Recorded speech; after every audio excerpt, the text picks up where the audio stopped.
everybody, and welcome back to Jackie's Garden Spot. I am Jackie, growing in Zone 8B, Alabama. On today, we're going to show you what we cleaned up in the garden from that frost that came and attacked us on last Monday.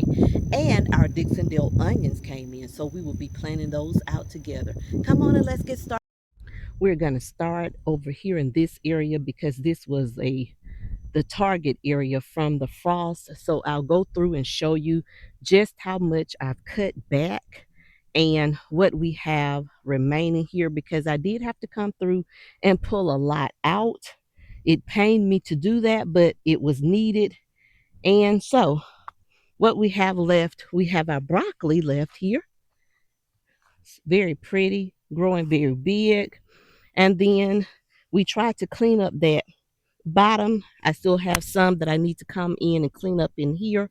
As you can see all of that burn back in there.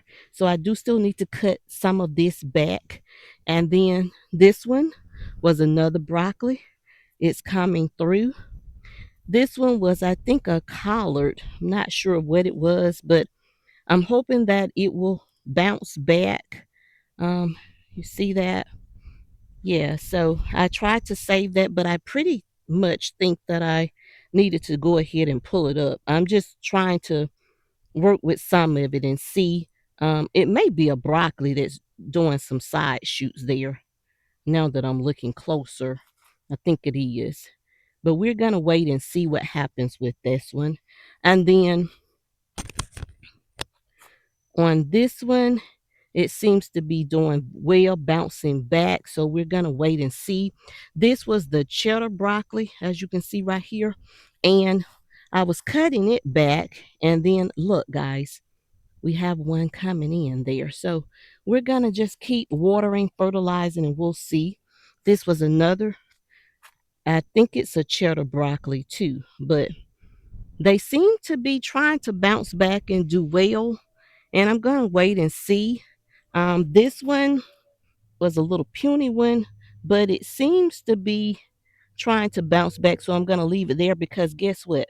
That's one of the Brussels sprouts. And I thought that I had lost all of my Brussels sprouts, but it seems like it's trying to bounce back.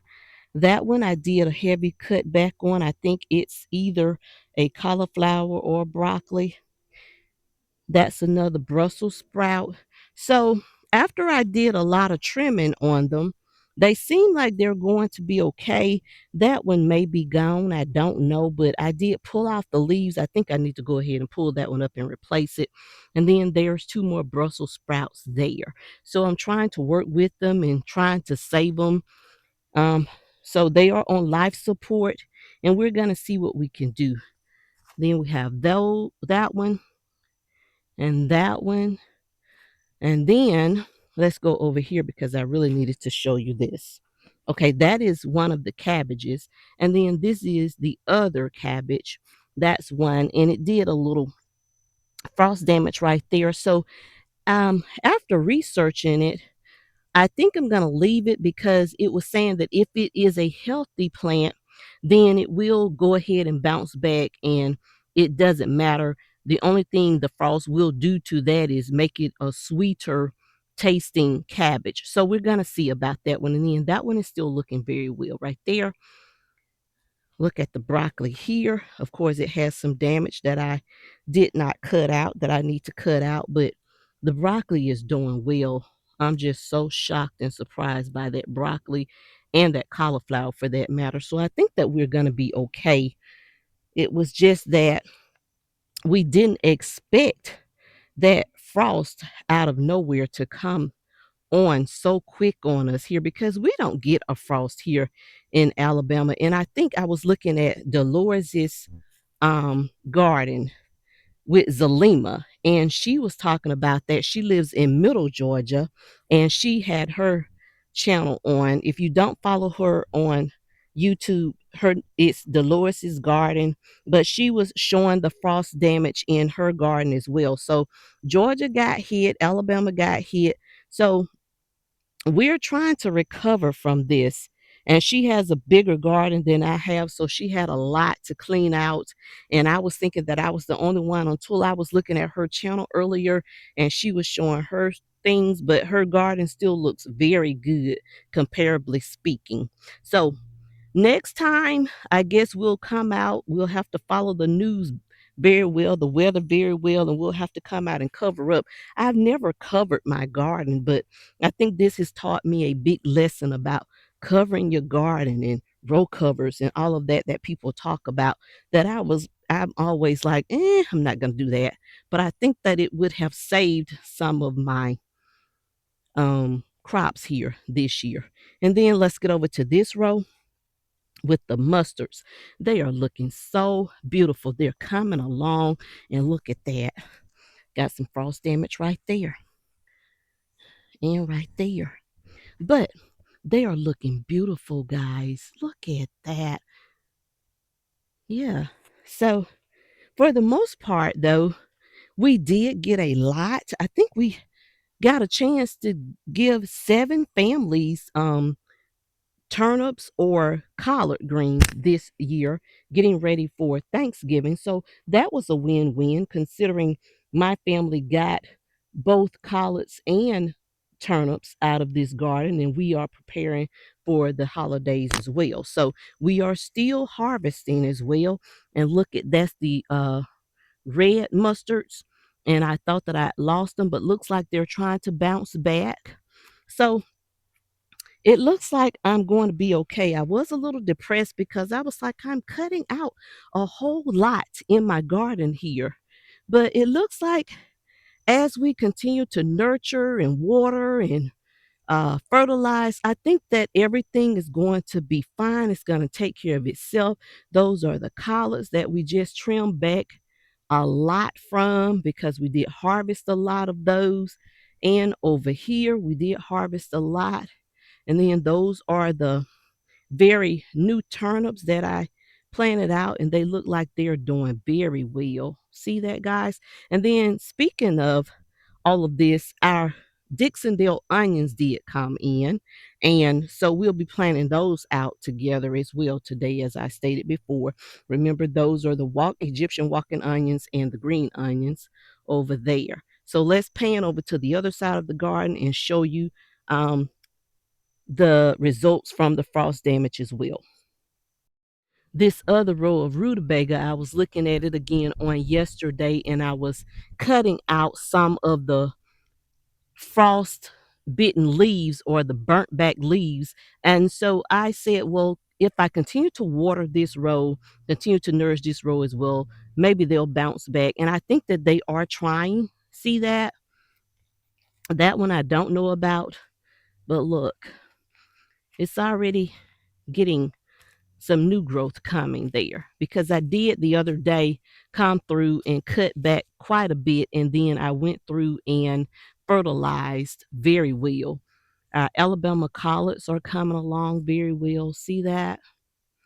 They are coming along. That one got burned. So did that one, but I'm going to leave that just as it is. And I think that our collards are going to be fine. These are called the Alabama blue collards, but they seem to be doing okay. And this row right here was some more rutabaga. Remember, that was the last row that we planted out. But it seems to be trying to bounce back. And then let's go to our grow bags, and then we'll be moving on to our onions. So in here is the twister cauliflower. It seems to be doing very well, guys. Look at that. And that one. I think that it's going to be okay. I just got to continue to water it and do all of the fertilizations, and I think that it'll be fine. Then our Brussels sprouts in this row, they are looking kind of sad, but I think that they'll have to rebound some way or another. I think that they are going to, and I think we'll be fine, but they are very tiny. I did put out the replacements. That's why these two are very tiny, right? Because those were the ones that I had on the seedling table. So I did plop those in recently, like maybe a day or two ago. And then this one was from the original group. It got burned back pretty well, but then it looks like it's trying to bounce back there. So I'm going to wait and see on that one. So now let's move on to our onions, and I'll show you what we received from Dixondale onions. So today we're going to come in here with our onion mixture, planting our onions. And we have the super sweet, Texas super sweet. We also have the Texas Creole, and we also have the Texas white. So those are the three varieties. This is the short day variety. Okay, so we're going to come in, we're going to use this.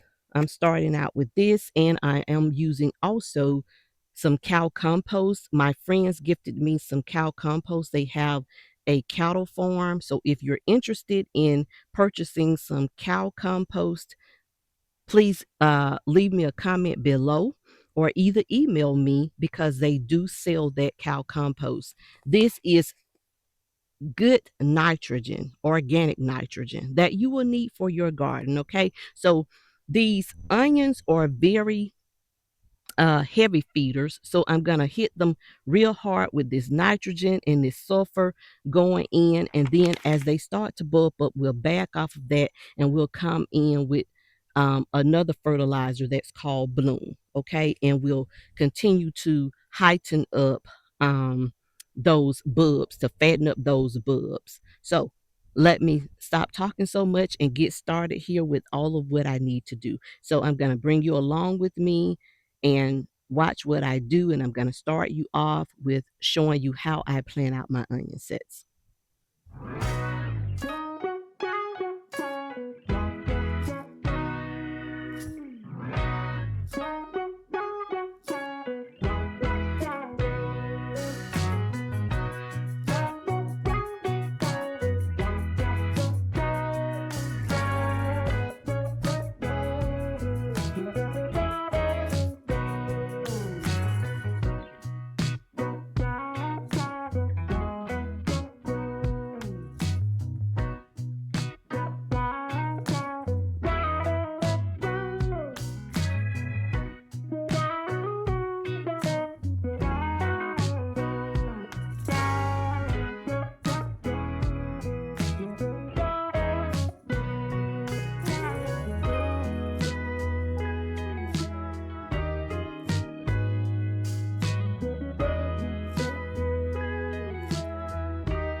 As you just saw, I came in, tilled that up to make sure that the soil was super soft in order to plant down those onions. So I'm going to come back in now and use a rake to put it back in order to smooth it out, and then we'll be ready to plant in our onions.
I made my little line here with little holes across. And so I'm going to come in and plant, and then I'm going to count 1, 2, 3, 4 to put them 4 inches apart to give that bulb enough room to spread out and grow. So I'm going to come in first with the onion. That's one of the onions. If you can see that, hopefully you can. And then I'm going to just come in, and I already have the hole, and I'm going to put it, but not too far into the ground, and pinch that root together. Okay, and then I'm going to count 1, 2, 3, 4, and my next one will go there. It shouldn't be hard to stick into the ground.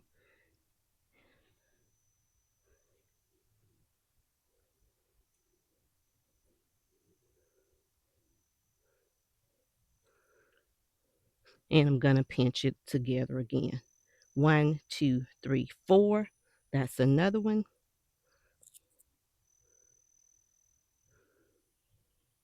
And you get the picture. I'm just going to keep going on down this row, and then I'm going to come down the other row, and I'll come back and show you what we ended up with.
I'm just watering in really well to make sure that everything in the garden gets watered, saturated very well, since it's been dry here. And believe it or not, today it is 80 degrees here after the frost. Wow. So that's going to conclude this episode at Jacquie's Garden Spot. If you saw anything that you liked today, give me a big thumbs up. That thumbs up really helps the channel out because it notifies YouTube that the content is very good. You like the content, and they will push it out to other channels and other people. If you are not a subscriber, please consider subscribing and becoming one big happy family with Jacquie's Garden Spot. So push the subscribe button today. Let's get started with growing together, guys. Also, if you like everything that you've been seeing, go ahead and share it with a friend, with a family member, with a neighbor, so that we will grow our channel as well. And as always, I do appreciate, I do appreciate everything that you do for this channel. Thanks, and be well and be blessed until the next episode. Bye-bye.